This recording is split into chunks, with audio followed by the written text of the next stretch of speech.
Hi everyone, my name is Sasha. Thanks for being here. These are a few things that I learned and love to think about when I'm practicing standing poses, meaning poses on your feet, on your legs, whether you're parallel or one leg is maybe externally rotated or you're balancing on one leg. And as a dancer, I was prone to kind of hyperextend a little bit, which means just locking the joint without really engaging the muscles of the leg or pushing the knee joint back. And what's really helped me heal my back over the years and also create more stability in my pelvis and in my spine, even in my belly and my abs, are these few simple and very attainable concepts that you can think of when you are practicing or teaching if you're a teacher. So, and this is just what works for me. It comes from the traditions of Iyengar, also Vinyasa, Ashtanga, and the teachers that I've studied with that have made an impact on my life and on my practice. So if your feet are hip-width apart, you can first think of being equal on your feet, so not on the outside edges, not rolling on the inside edges, and not leaning completely back, not leaning completely forward. So your feet are neutral, the heels are behind the toes when the feet are parallel, so you might actually need to move your heels a little bit further back or out than you think. Sometimes you can even line them up with the outside edges of the mat. That helps me, and literally it's like the outside edge of the foot is flush with the outside edge of the mat. You can also lift the toes a little bit, spread them and put them back down. Not so they're completely wide, but just so they have a little bit of space in them. And then again, notice if your pelvis is shifting forward or back, and create stability, and now we'll move up to the knees by bending the knees first. And then when you straighten the leg, you can think of kind of firming the muscles in the front and the back of the thigh and around the knee so that the leg is both long and firm. So I like to do that by first grounding the feet, bending the knees a little bit, relaxing, and then as I straighten the legs, I firm and engage the muscles surrounding the knees. That will firm, you can feel with your own fingers the front and back of the thigh. And then you can lift the belly up from there and create a nice long spine. And this is basically Tadasana. You can try that with the feet hip width apart. You can try about mat width apart. It's a little bit wider than hip width, especially if you're on your cycle or pregnant or have abdominal or back issues. Or you can bring the feet all the way together, literally all the way to touch on the inner edge of the foot, as if you've made one leg. And when you're practicing this pose, you're not squeezing the butt in, but you're still firming the muscles around the legs and lifting up. So you can think about that when you're in any neutral standing pose, whether you're balancing on one leg or both feet. If you're balancing on one leg and the feet are parallel, for example, just lifting the knee up in front of me, whether you have a yogi toe lock and are doing Utthita Hasta Padangusthasana, or you're just standing like this in a modified version, you can think of kind of cinching or lifting the other hip in. So you're not sliding or leaning to one side, and that will equalize the pelvis, and it will stabilize the muscle around this leg, around the standing leg. And then lift the belly up as the foot grounds down. It's kind of like the roots of a tree. So the roots would be the foot of the standing leg, and then the trunk of the tree would be the leg, and the rest, the branches, the rest of the trunk and the upper part of the tree, I guess, would be the torso. So as you're pressing down in the foot and equalizing, you're lifting up. And it's normal for the feet to move around a little bit in those poses. It's actually good to help stabilize the ankle. So just know that it's not about being completely 100% still. And if your hip starts to lean, you just notice and you bring it in.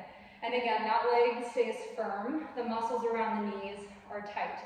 If you are externally rotated, meaning, for example, like Ardha Chandrasana, or let's try something a little bit similar, but not too different from Ardha Chandrasana. So Ardha Chandrasana, if you know, is half moon pose, and there are a lot of poses that connect to that, like, for example, a warrior two is quite similar, or a triangle pose being with straight legs, warrior two being maybe something you've seen on social media with the front leg bent.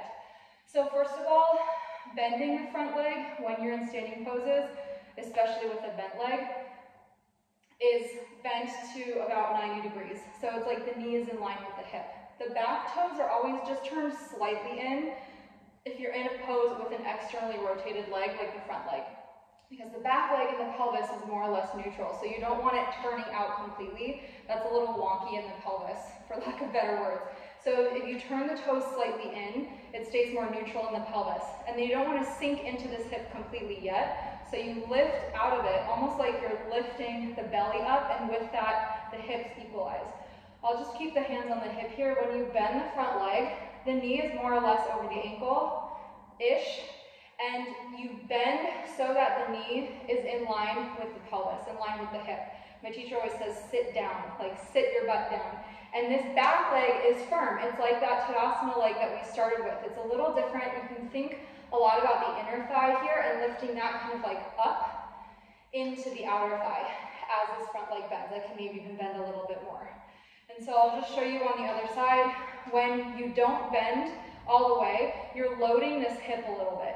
And when you bend completely, it's in a really nice place in the pelvis where you can firm this outer hip. So again, the outer hip or the butt kind of comes in.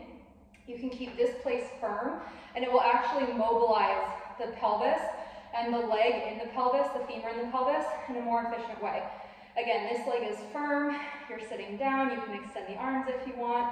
And when you come up so you engage and lift up the muscles of the leg and turn the toes in, or whatever way or transition you're taking.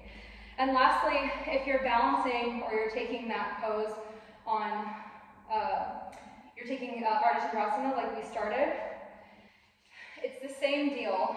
Or if you're taking a standing pose with the legs straight, like triangle pose, it's the same deal. For me, there's a lot of space in the legs here, whether you're in triangle pose, because it's just easier to touch the floor, or you're in Prasarita Padottanasana. I can even widen my feet here so that it's easier to get the head down and my legs are doing that Tadasana action.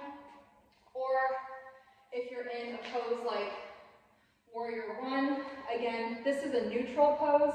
The front foot is facing forward. The back toes still turn quite a bit in. They're not completely forward because then the back heel can't come down. But it's all the same concept. So as you're lifting up, you're pressing down. There's two directions, and you're letting this butt sit down. This is a challenging pose, so you have to keep this back leg really strong and just hold it for as long as you can. Traditionally, the arms are up here.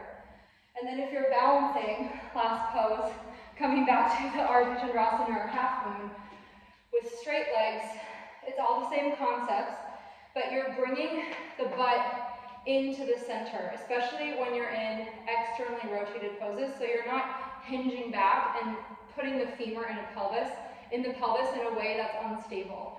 So when you come into it, you have to make sure this foot is facing forward. And when you come up, this standing foot doesn't turn in. It's still completely knees over toes or knee over ankle. And when you come up, you're looking to bring the butt in towards the center. You can even see a difference probably in the crease of my pelvis when I'm leaning back versus when I'm bringing the butt in. And this top leg is working for you. And you come in and out of that with as much control as you can. Same goes for all these other poses like tree pose. When you're here, the toes are important because they help you align. So these toes face down because that's the direction of the foot. They're not rolling in. That's also the direction of the knee and the ankle, so they're all in line. This foot faces forward, the bottom foot. The standing leg hip comes in. If it's externally rotated, the butt comes in, and then the inner thigh can open from there. And again, as you're pressing into everything, the foot here is connected to the leg, so they're pressing into each other. If you fall, it's normal. Trees fall sometimes. And you're lifting up from there. So I know that's a lot of information, and I hope that it's helpful for you. It's obviously very invigorating. I'm breathing well here, but it's so crucial to understand how our feet and our knees and our hips can work for us, because if not, we can not necessarily damage them, but maybe they won't be as strong, or we won't feel as comfortable in our joints as we age, because we're all aging. So this is really about longevity and creating a sense of stability and mobility.